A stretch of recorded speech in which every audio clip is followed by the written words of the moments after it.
Tere päevast või hommikust veel. Räägin siis esiteks aitäh sissejuhatuse eest ja võimaluse eest natukene rääkida Tallinna vaadet sellele küsimusele. Räägin siis laias laastus sellest, mida me Tallinnas teeme ja mida oleks vaja teha ja loomulikult kuidas me saaksime seda teha riigiga koos, sest selge on see, et tänases riiklikus omavalitsuslikus korraldusmudelis omavalitsus seda protsessi eest vedada ei jaksa, küll aga selge roll omavalitsusel olla võiks. Tallinn on selle enda jaoks ära defineerinud ja sellest hea meelega ka räägin. Üldiselt siis teada-tuntud küsimus on selles, et me teame, et on seatud õige, mõistlik, oluline ambitsioon, et me oma kortermajade fondi suudaksime võimalikult ruttu ära renoveerida kõikidel nendel põhjustel, millest härra Jaadla ka rääkis, lisaks keskkonna kliima aspektidele ka palju muud positiivset kaasuvat head tuleb. Aga me teame, et tegelikult me nende eesmärkide poole küll liigume, aga me neid ei saavuta. Seda tuleb ka ausalt öelda. Hetkeseisuga selle tempoga edasi liikudes ei saavuta me 2050. aasta eesmärki, aga võib mõelda, et küll siis hakkame jooksma seal viimasel kümnendil, aga ei saavuta tegelikult ka 2030. aasta eesmärki, sealhulgas ka Tallinn iseenda seatud 2030. aasta eesmärki ei saavuta, sest me peaksime järgmise 5 aasta jooksul 170 kortermaja veel terviklikult renoveerima ja seda me ei suuda teha, sellepärast et riigil toetusraha selleks ei ole. Ja eks on tekkinud teatud siis selline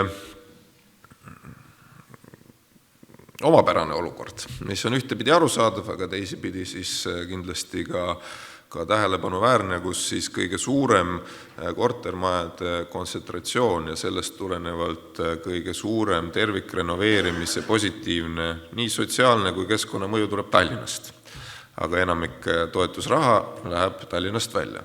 Sellel loomulikult on oma põhjus ja arusaadav tähendus, tulenevalt sellest, et meil on vaja toetada regionaalpoliitikat, tulenevalt sellest, et väiksemates linnades on kinnisvara väärtus madalam, see kõik on arusaadav, aga tulemus on see, et tegelikult kohas, kus on kõige suurem siis nii-öelda positiivse sotsiaalse mõju potentsiaal, tegelikult tuleb väga väike summa siis kokku, Tallinna ümbrik oli siis 10 miljonit ja siis teoreetiliselt siis võimalik saada ka nendest üleriigilistest pottidest natukene juurde kiiruseks 1% aastas, nii et arusaadavalt püstitatud eesmärke sellise siis kiirusega ei jõua. Nüüd, mida selles olukorras teha? Esimene, mida minu meelest ei tohiks teha, aga mille suunas on jutud liikunud, on see, et hakkaks tervikrenoveerimise asemel toetama siis osalist renoveerimist, ehk siis loobuks sellest ambitsioonist, et me tervikrenoveerimise kaudu tegelikult saavutame lisaks keskkonnahoiule, kulude kokkuhoiule ka olulise elukvaliteedi paranemise. Minu meelest see ahvatlus on arusaadav, aga minu meelest see on vale tee.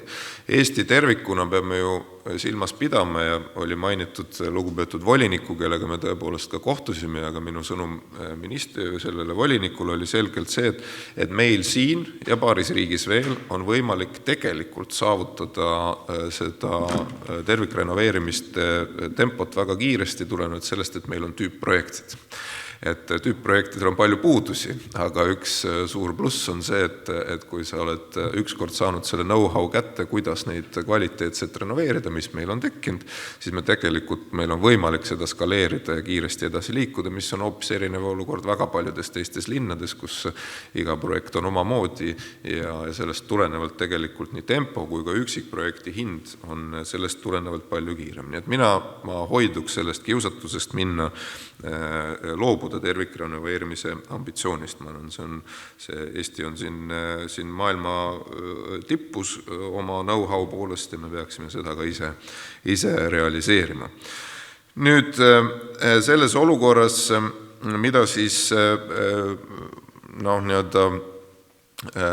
teha selleks, et seda tempot tõsta, siis üks võimalik teema on siis see, millest ka sissejuhatuses juttu oli, ehk siis proovida liikuda siis naabruskonnapõhise renoveerimisega natukene laiemalt lootuses, mida ka ehitajad on kinnitanud seda lootust, et selle kaudu võiks saada ühiku hinda alla, aga lisaks sellele laiendada ka natukene siis neid saadavaid hüvesid. See, mida me siis Soft Academy pilootprojekti raames püüame teha, on tõesti esiteks seda koostöö toimemudelit välja arendada ja teiseks proovida piloteerida ka kortermajade renoveerimise mõttes uuemaid selliseid algatusi, milleks on näiteks liftid, kus me samal ajal püüame siis läbi mõelda ka pikemas vaates ette, et missugune võiks olla omavalitsuse roll, missugune on riigi roll ja missugune võiks siis olla korteriühistute roll on isegi arusaadav, aga mismoodi võiks toimida see toimemudel nende vahel. Ja siin on ilmnenud, näitan siis pilti ka, siin on nagu näha, mõnel majal on liftid ja mõnel majal ei ole, seegi on tõde. Ja mis on selles olukorras ilmnenud? Et tegelikult esiteks positiivse poole pealt, et korteriühistud on valmis ühiselt tegutsema. Põhiline on see, ei suuda nad seal isegi kokku leppida, kui nad veel teistega peavad kokku leppida, siis ei tule midagi. Tegelikult suudavad küll. Mis on põhilise probleemina ilmnenud, on tegelikult ühelt poolt siis meie rahastusskeemi paindumatus selles olukorras, sest kui sa ikkagi suuremat projekti koos naabruskonnaga seal ümber teed, siis sihtida täpselt sellesse aega, kui EIS jälle avab mingisugust vooru, on oluliselt keerulisem, kui siis olla ühe oma projektiga valmis, kus sa oledki ainus partner, eks ju, selle taotluse saad esitada. Sellest tulenevalt üks lahendus, mida mina näen, ma tervikuna küll olen olnud sellel seisukohal, et riik võiks korteriühistute renoveerimist, tervikrenoveerimist pidada nii piisavalt prioriteetseks, et seal voor käiks kogu aeg, taotlusi võetaks kogu aeg vastu ja tegelikult siis ka eelarveliselt seda prioritiseeritaks piisavalt, aga kui eelarvelised või poliitilised põhjused seda ei luba, siis ma arvan, et vähemasti naabruspõhise renoveerimise puhul võiks see niimoodi olla. Ehk siis kui naabruspõhise renoveerimise projekt jõuab sellesse faasi, et koostöös omavalitsusega on tegelikult kogu see plaan paika pandud, siis oleks hea, kui oleks teada, et koheselt saab siit ka edasi minna. Neid projekte esimeses etapis oleks ka suhteliselt vähe ja sellest tulenevalt ka eelarveline mõju oleks palju hoomatavam. Nüüd, see on esimene pool. Teine pool, siis, mis puudutab omavalitsuse rolli, siis ma arvan, et see on nüüd koht, kus selle pilootprojekti pealt vähemasti Tallinn näeb ka kohaliku omavalitsuse siis sellist pikemaajalist süsteemset funktsiooni ja selleks on tegelikult see ruum nende kortermajade ümber. Ehk siis see lugu võiks näha välja laias laastus selliselt, et riigipoolse toetusega ja korteriühistute oma finantseerimise arvelt tehakse siis majad korda ja omavalitsus sama projekti raames tegelikult annaks täiendava toetuse juurde selleks, et teha seal see ruum korda. Ehk siis mingis mõttes on see kohaliku omavalitsuse top-up riiklikule toetusele, aga natukene teise tähendusega selleks, et teha seal ümber korda ka linnaruum.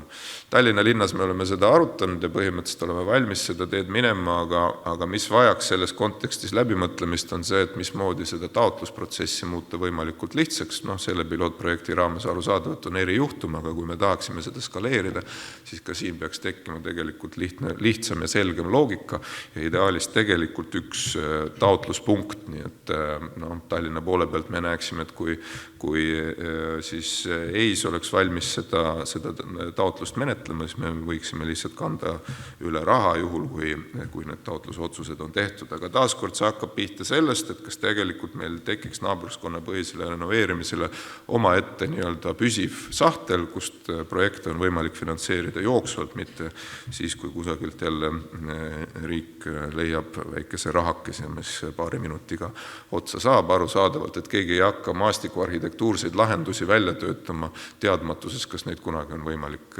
realiseerida, kas tegelikult üldse järgmist vastavat vooru tuleb ja kas sealt saavad kõik majad toetust ja nii edasi. Nii et hetkel selle projekti raames on ta tehtud natuke niimoodi ad hocina, on riigiga koostöös, heas koostöös riigiga see projekt finantseerimise saanud.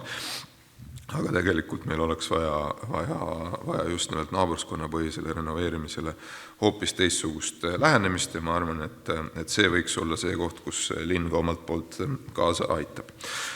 Ma räägiks kahest asjast kiirelt veel, kuna ma juba teie ees olen. Et esimene neist on siis Tallinna linna korteriühistute toetused, mida me oleme siis nüüd värskelt linnavolikogu otsusega muutnud ja selle aasta siis 3. märtsist nad toimivad, pannud juurde ka raha.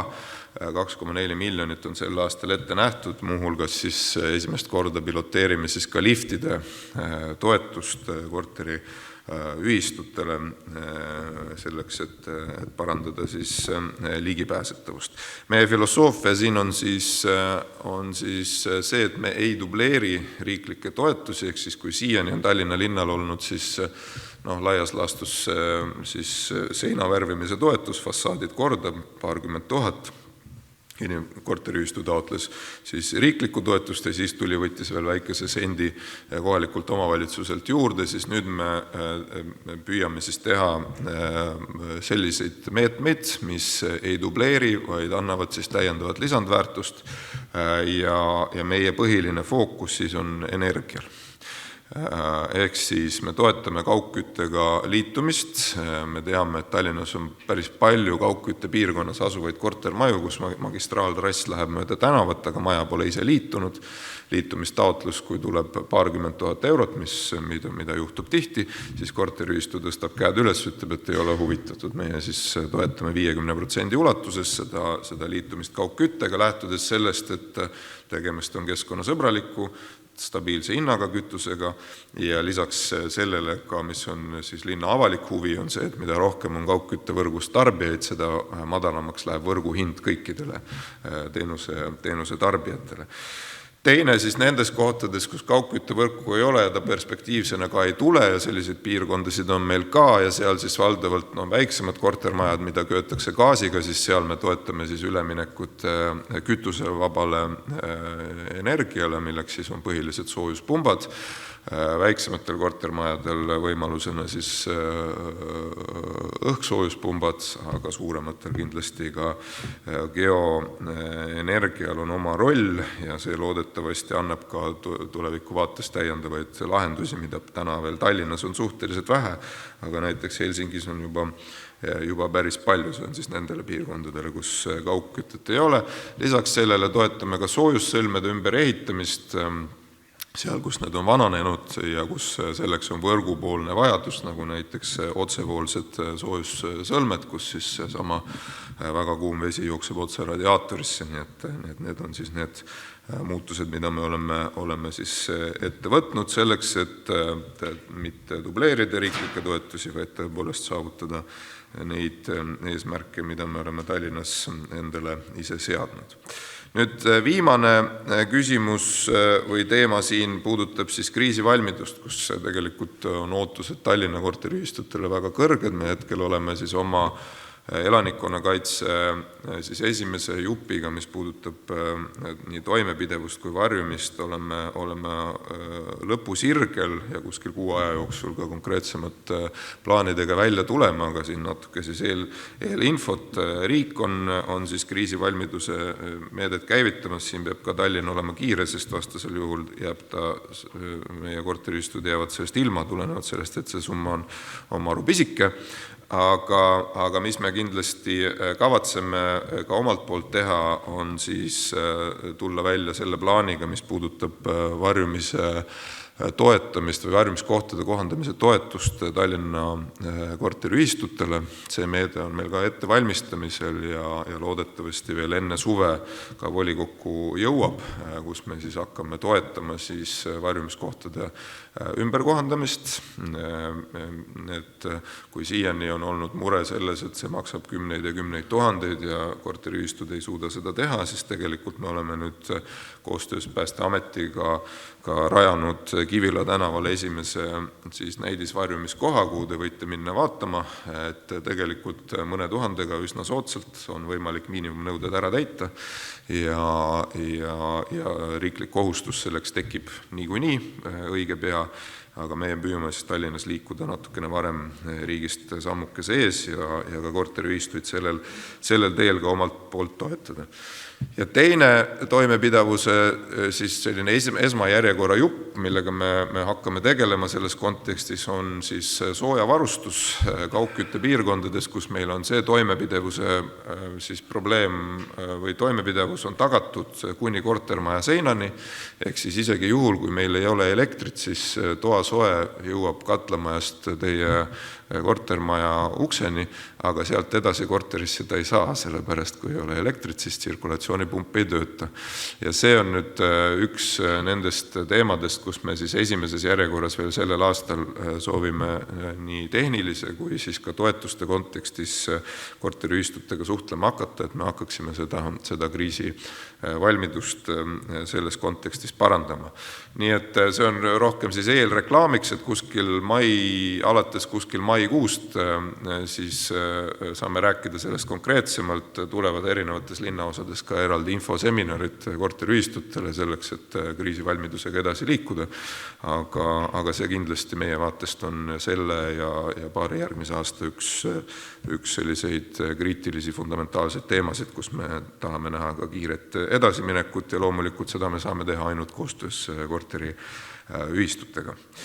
Ja minu poolt kõik, et tervikuna ma usun, et me oleme täna jõudnud olukorda, kus meil on vajalikud tehnilised lahendused selleks, et seda suurt renoveerimislainet esile kutsuda on tänaseks olemas, meil on olemas vajalik kompetents, vajalik ka informeeritus korteriühistute seas ja see, mis on hetkel puudu, on tegelikult pikaajaline rahastamise plaan ja siin ma usun, et koostöö kohalike omavalitsustega võiks jõuda täitsa uuele tasemele, kus ka kohalikel omavalitsustel tekiks oma selge panus sellesse protsessi, eeskätt siis naabruskonna põhise renoveerimise soodustamisele, aga selleks, et see juhtuks, on ka siin vaja siiski riigipoolset eestvedamist, et see meede vastavalt vajalikult disainida, et ta ei sõltuks sellest, et kas konkreetsel juhul siis meede on avatud või mitte, vaid tõepoolest, kui see pikk tee,